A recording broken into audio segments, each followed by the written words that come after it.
Well, a few of you will know that I'm fortunate enough to be born into a farming family, and my aspirations from a young age have always been to pursue a career in fish farming and bring that back to the farm and develop some ponds here, and perhaps a sort of fish farming project was my goal as a young kid, and a goal of every Sparsholt graduate.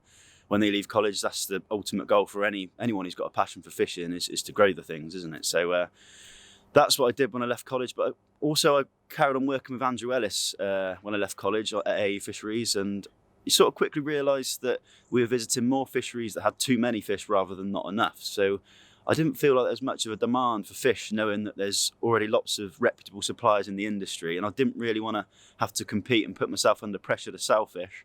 And then, the honest man that I am, I wouldn't want to sell them to places that don't necessarily need them. And if we're going to fisheries and realising they've got too many fish, then if you then have to sell them fish because that's your way of making a living, then you know they're not going to do very well. Deep down, you know that when you put those fish in, they're not going to do that great because they've got too many, and that comes back on you when they have problems later on. So for that reason, I've kept the fish farm. I've sort of stopped developing the ponds quite early on. I was only a couple of years into digging ponds that I realised this and thought, perhaps I should stop digging more ponds and put myself under pressure to sell these fish. And instead, I thought maybe I could undercut the market by developing my own feeds and feeding them feeds that I produce myself and making my production costs much lower.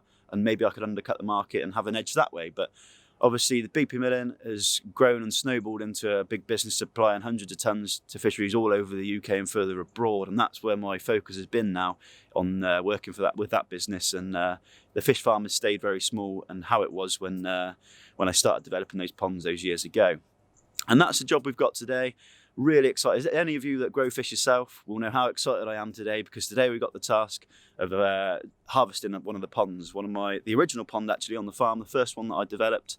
That's the pond we're attacking today, and we've got a lovely batch of C4s, which the boys will be here shortly, and we're going to go down, net that pond, and they'll be starting their lives in an angling club in the Cotswold water park. They've got a nice big gravel pit to go into, which we're going to do it all today. They'll be harvested today, put back and graded into the holding tanks behind me, and then we'll transport them later on today, keeping it nice and swift, and reduce stress and handling, and get them into that lake as soon as they can. And hopefully they'll be enjoyed by anglers for years to come. They've got plenty of space. I'm sure they're going to do great things over there. There's obviously the Cotswold is renowned for big carp, and I'm really excited to get these fish into those ponds. So I've got the boys coming with some cameras today to show you the quality of the fish that we've been feeding here at BP Milling, and be introducing them to a nice big gravel pit later on.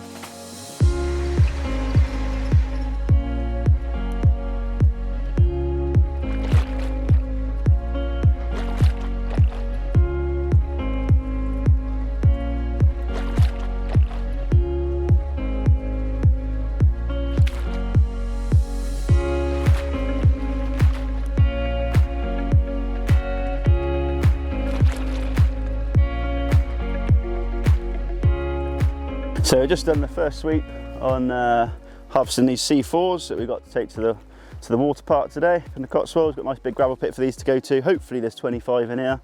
You'll see they should be a reasonable size. Nice linear, and you've got lots of their offspring as well, which has spawned this year about this size. So these are the ones that we're going to grow on for next year. There's been obviously they've had a few goes. You've got some smaller ones that are about an inch long as well. So we need to drain this pond down dry, lime it, and start again, because if you left these in here, obviously they're going to double or triple in weight in size. So what's £1,000 of 1 inch fish becomes £1,000 of 6 or 8 inch fish, and suddenly it adds to quite a considerable amount to the biomass.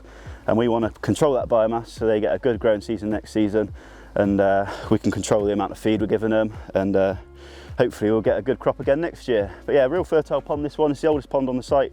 It's a nice amount of silt, the lead's cut in real nice, and it's real open, so it gets lots of light and air, which makes it really fertile. And hopefully we'll have a nice crop of scaly mirrors here that will start their life in the water park today.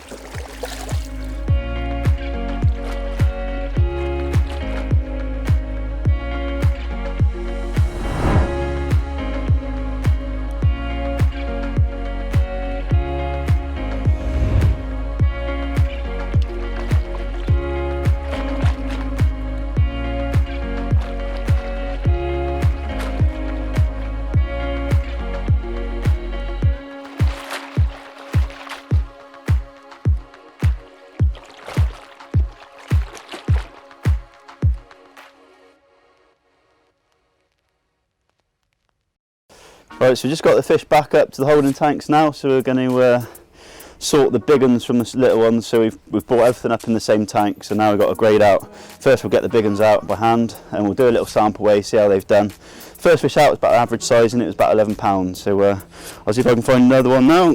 Do the same. Nice sort of plain scale bit on that one, nice condition.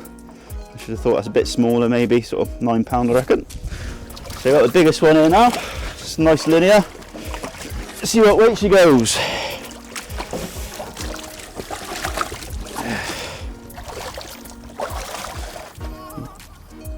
Not bad for a C4, £14, pretty happy with that.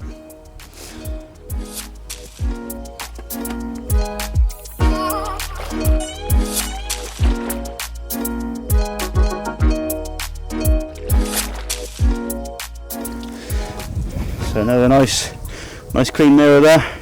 This is a salt bath solution in here, so they'll get, before we transport them later on this afternoon, they'll spend a couple of hours in here, which is we've treated with salt, which will help clear up any little damage that they've had through netting, any lifted scales, which a few of them have got from netting, because it's still so mild, they're still so active, and they're jumping around in the net and in the holding tank as well, in the transport tank. So a little salt bath will help sort of seal any wounds and make sure they're in great condition when they're delivered later on this afternoon.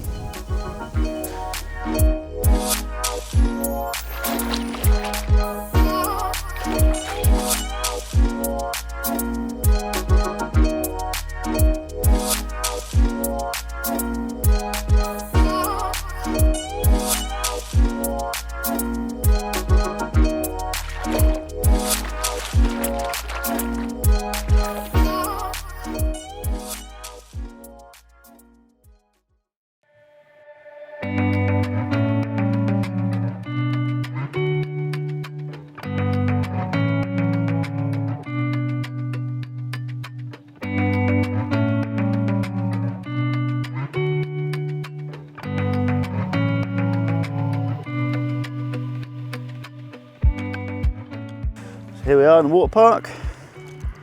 Massive, great big gravel pit for them to explore. They've travelled really well, not far for them to come. And yeah, nice to get them harvested this morning into the transport tanks. Minimum stress and holding time to get them from one pond into a massive, great big gravel pit where they should live to be big old versions of what you see here. Nice, pretty starburst scale patterns on this one. And yeah, beautiful fish. Be nice to see these again in 5 or 10 years' time.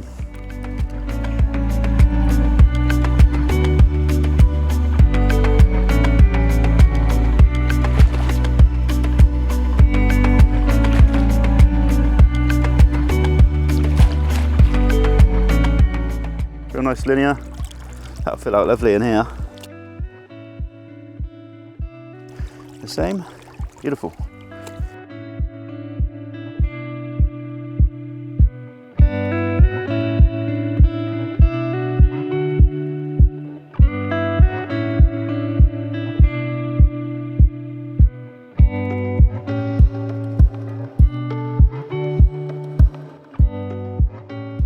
So these, I wanted to keep for brood fish because of the starburst scaling on them.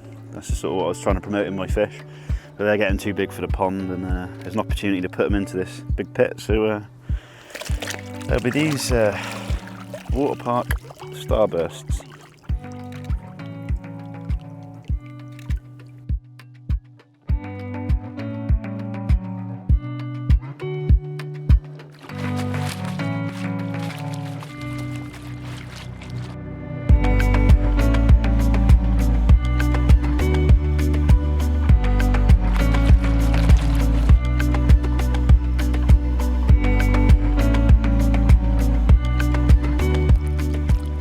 So it's the last one, saved the best till last here at £16.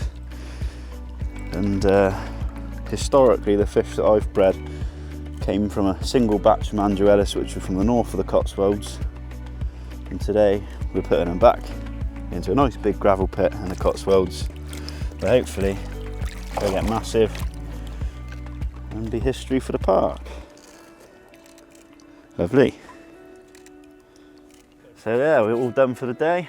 All went pretty smoothly really. Caught the number of fish with a single sweep and got them safely into holding tanks, graded and into the venue all in a swift day. So it was nice to get it all done. I'm back home now to finish draining the pond, get it limed and sterilised, ready for the next batch to go back in.